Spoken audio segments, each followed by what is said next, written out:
तो दो तस्वीरें, सुरेंद्र सिंह आंसू बहाते हुए भावुक हुए आरोपी के परिवार के पास पहुंचे, और वहीं दूसरी तरफ ये वही शख्स है धीरेन्द्र प्रताप सिंह जिसके समर्थन में सुरेंद्र सिंह खड़े हैं। धीरेन्द्र प्रताप सिंह जिस पर आरोप लग रहा है गोली चलाने के, कहां है कुछ नहीं पता। पुलिस लगातार तलाश रही है, अलग अलग जगहों पर खाक छान रही है, लेकिन धीरेन्द्र ने वीडियो जारी करके सीधे एसडीएम और बीडीओ पर आरोप लगाया है।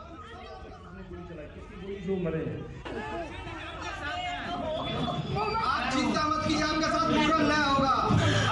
तो बलिया की लड़ाई अब क्षत्रिय बनाम यादव, आरोपी कौन है अब इसका फैसला जाति के आधार पर होगा। पुलिस अलग से कार्रवाई कर रही है, कई पुलिस वालों को सस्पेंड कर दिया गया इस पूरे मामले में, टीमें बनाई गई हैं अलग अलग, 25,000 का इनाम घोषित किया गया है। धीरेन्द्र प्रताप सिंह का भाई देवेंद्र पुलिस की गिरफ्त में है, लेकिन कहां है धीरेन्द्र कुछ नहीं पता। और इस बीच विधायक सुरेंद्र सिंह सामने आए, उन्होंने कहा कि मैं एक क्षत्रिय होने के नाते धीरेन्द्र प्रताप सिंह का समर्थन करता हूं और इसीलिए वो पहुंचे उनके घर। देश की लड़ाई लड़ करके सेवानिवृत्त होकर के आए हुए हैं, ये कोई अपराधी नहीं है और ये कोई अपराधी नहीं है। इसलिए ये जो है जो भी हुआ है, जो भी घटना घटी हुई है उसकी मैं निंदा करता हूं और जो भी इस पर दोषी हो उसको दंड मिलना चाहिए। बस इसकी जांच होनी चाहिए, जो भी अपराधी है किससे जांच करनी चाहिए? जो भी जांच का माध्यम हो, पवित्र जो जांच का माध्यम हो होना चाहिए। मैं तो उसके बाद जो भी कार्रवाई हो करवाई। किसकी जांच, किसकी मांग? मैं सीबीसीआईडी जांच के लिए पूज्य महाराज जी से आग्रह करूंगा और जांच करवाऊंगा। सर, हॉस्पिटल आने की आपको जरूरत क्यों पड़ी? पत्रकार भाई, मैं बहुत दुखी होकर के आज हॉस्पिटल में आया हूं। जो भी वहां घटना घटी है और जिसके द्वारा भी घटित हुई हो, मुझको उस पर टिप्पणी नहीं करना है। प्रशासन और न्यायालय जो करना होगा करेगा, लेकिन एक पक्षीय काम करना किसी भी दृष्टि से अच्छा नहीं होता है। और दूसरे एक पक्ष का तो एफआईआर हो गया, लोग पकड़े भी जा रहे हैं, पकड़ा जाना चाहिए। जो भी जो है उसमें मुलजिम है उनको गिरफ्तारी देना चाहिए, हाजिर भी हो जाना चाहिए। लेकिन दूसरा पक्ष जो है, उसकी बहन, मातारी और बेटी जो है पीड़ित होकर के लाठी डंडा खा करके, हाथ पैर तोड़वा करके, टूट करके जो बिलख रही हैं लोग, आप लोग आए हैं तो देख लीजिए। हॉस्पिटल में भी चले जाइए जरा, आप लोग उधर भी जाकर के देख लीजिए। माने 10-10 लोग जहां चोटिल हो गए हैं, तो क्या यह अपराध नहीं है?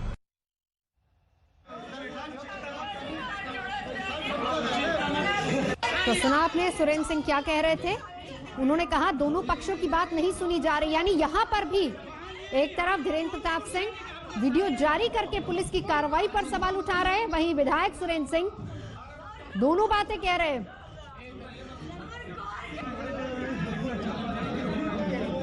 तो यदि तुमको यादव प्रिय है तो सुरेंद्र सिंह को भी क्षत्रिय प्रिय है, इसलिए क्षत्रिय बालक है। माने बताइए, जिसका जान ही संकट में पड़ जाएगा, जान ही संकट में पड़ जाएगा तो उसमें क्या करेगा आदमी? या तो जान बचाएगा भग करके, नहीं तो जान बचाएगा लड़ करके। दूसरा उपाय नहीं होता है, या तो लड़ करके जान बचाएगा, नहीं तो भग करके जान बचाएगा। तो भगने की भी परिस्थिति नहीं है। वो रिटायर्ड जो है कैप्टन है, रिटायर्ड कैप्टन। आप बताइए, सेना का रिटायर्ड कैप्टन इस तरह की बात करता है तो किस परिस्थिति में क्या? उसका 80 वर्ष का बुढ़ा बाप पीटा जाएगा, उसकी बहन पीटी जाएगी, तो क्या वो चुप बैठेगा? तो अखिलेश, तुमको यादव प्रिय है तो हमको भी अपना प्रिय है, हम सबको प्रिय है। इसकी जरूरत होगा तो कुछ भी तिलांजलि दी जा सकती है।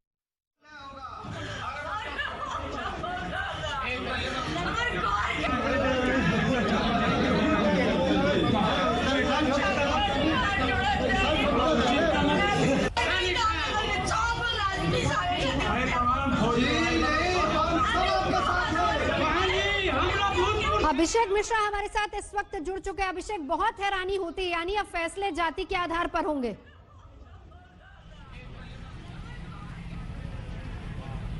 देखिए बिल्कुल नवजोत, ये पूरा मामला धीरे धीरे पहले प्रशासन की लापरवाही पे था, उसके बाद दूसरा पक्ष आता है, उसने अपनी बात रखनी शुरू की।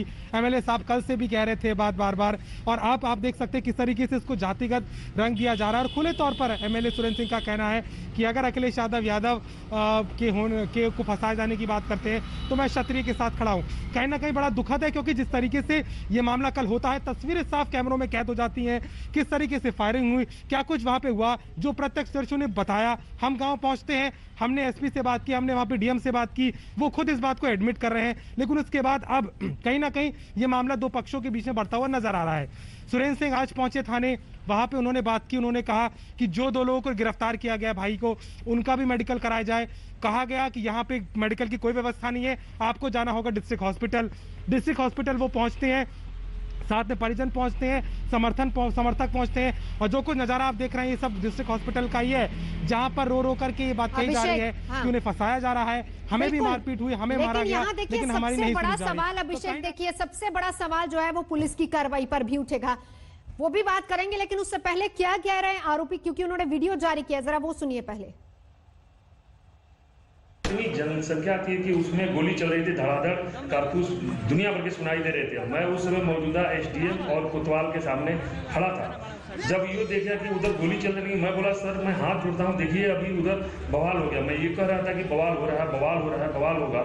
आप लोग बार बार करें कि बवाल नहीं होगा। सर ये बताइए ये कौन सी मानसिकता है, कौन सी नैतिकता है? आप जब अधिकारी शासन प्रशासन जब यही करेगा तो मैं क्या करूँगा?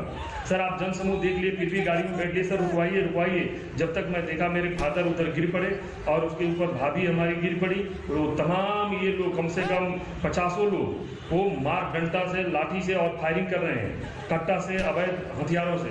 मैं ये नहीं देखा कि किसको गोली लग रही किसको नहीं, मैं भी दौड़ के गया उसमें देखा। तो आप वीडियो से भी देख सकते हैं, उसमें वीडियो है कि जितने लोग उधर के हैं सब लोग हमारे परिवार को एकत्रित करके और वहाँ पे धमाधम लाठी चला रहे हैं। फिर मुझे क्षेत्रा अधिकारी और सदानंद यादव प्लस 3-4 पुलिस मिल करके पकड़े भी हैं और मार डंडा मार रहे हैं। मैं तो कोई कह रहा है कि आत्मसम्मान में, मैं मानता हूं कि आत्मसम्मान में, लेकिन मैं तो ये नहीं जानता किसने गोली चलाई, किसकी गोली से वो मरे हैं। लेकिन अगर मेरे माता पिता को, भाई बहन को, जो भी परिवार के सदस्य को मारा जाएगा तो मेरे पास चाहे जो भी रहेगा मैं तो उससे मारने की कोशिश करूंगा। लेकिन उस समय मेरे परिवार के पास कुछ नहीं था, क्योंकि हम लोग झगड़ा झंझट करने के मूड में नहीं थे। हम ये जानते थे कि जन सैलाब हमारे साथ है, 1500 लोग हैं। तो एसडीएम साहब और वीडियो साहब, इसमें सीधा एसडीएम साहब की, वीडियो साहब की और क्षेत्रा अधिकारी की, खासकर सदानंद यादव एसआई रेवती की सरेआम गलती है। क्योंकि पकड़ करके मैं बार बार चिल्ला रहा हूँ, सर हाथ जोड़ रहा हूँ, पैर पकड़ रहा हूँ कि सर देखिए मर जाएंगे, हमारे तरफ के लोग मर जाएंगे। सर आप कम से कम पुलिस से अपना रुकवाइए, भगदड़ रुकवाइए। ये लोग कह रहे हैं कि नहीं, जो हो रहा है ठीक हो रहा है, जो हो रहा है ठीक हो रहा है। और ये खड़ा तमाशा देख रहे हैं प्रशासन के लोग, शासन के। मैं ये कह रहा हूँ कि जो भी न्याय हो, मैं तो माननीय मुख्यमंत्री जी से ये निवेदन करूंगा कि इसकी सही जांच करवा करके और जो भी न्याय है वो दोषी को दंड दिया जाए। मैं ये नहीं कह रहा हूँ कि मुझे नहीं दंड दिया जाए, लेकिन किसके गोली से गामा पाल मरा है ये मैं तो नहीं जानता। मैंने कोई गोली गाली नहीं चलाई है। हाँ ये है कि कुर्सी वर्सी थी वहाँ पे, उसे वो जब लाठी डंडा मार रहे थे, ईंटा पत्थर मार रहे थे, उन्होंने, उनका घर है वहाँ पे, वो सब इकट्ठा करके रखे थे। और मैं बार बार एसडीएम साहब को, बार बार क्षेत्राधिकारी महोदय को, सबको कह रहा था, लेकिन मेरी कोई नहीं सुनी गई। उसके बाद भी पूरा प्रशासन उधर से होकर के और पूरे घर को बर्बाद कर दिया, तोड़ दिया। अभिषेक हमारे साथ लगातार जुड़े हैं। अभिषेक देखिए, चाहे वो हाथरस का मामला हो या फिर यहाँ का मामला हो, दोनों ही मामलों में आरोपी उल्टा पुलिस पर सवाल उठा रहे हैं, और यहाँ पर भी। और यहाँ तो संरक्षण बाकायदा विधायक का हासिल है, उन्हीं के घर जाते हैं। अगर निर्दोष थे, वीडियो जारी करके बात कही जा रही है कि उनको फंसाया जा रहा है, तो आए सामने क्यों नहीं आए?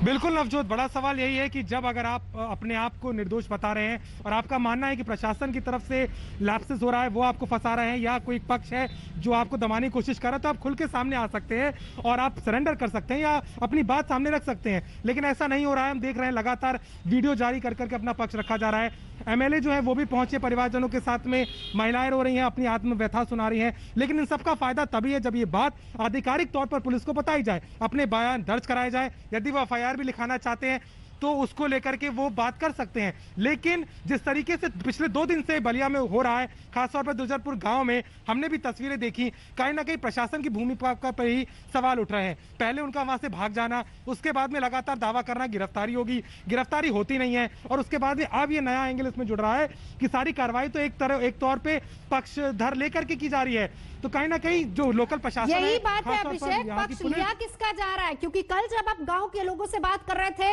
वो कह रहे थे मामला प्री प्लान्ड है। उसके बाद अब जो बात सामने आई है, जिसमें विधायक कह रहे हैं या फिर वो वीडियो आरोपी का सामने आया, उसमें यह कहा जा रहा है कि उनको जानबूझकर फंसाया जा रहा है। मामला बहुत पेचीदा होता जा रहा है।